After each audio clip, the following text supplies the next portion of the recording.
थंडा पानीय जल में निशा मिसाई कार महिला को दुर्षम अभियोग आसतु जाना यार सर्विसेज खबर विषय। एक रियल इस्टेट फार्म रे कार्यरत जड़े महिला को यौन निर्यातना दि जाइथिबा अभियोग होईछि।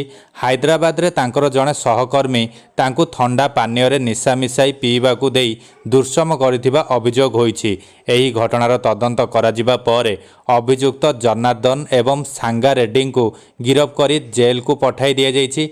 महिला जनक तांको अभियोग रे दर्शाइछन्ति जे से रविवार दिन मियापुर को जड़े विक्रेता भावरे काम करने जाइथिले। सेठारे से दुई जन को भेटिथिले। जड़े तांकु हॉस्टेल रु उठाई यादागिरी गुट्टार एक साइट को नहीं जाइथिले। रातिरे फेरिबा बेले सेमाने एक निर्माणाधीन कोठारे अटकी जाइथिले। कारटी भांगी जाइछि बोली सेमाने तांकु कही उक्त कोठारे अटकाइथिले।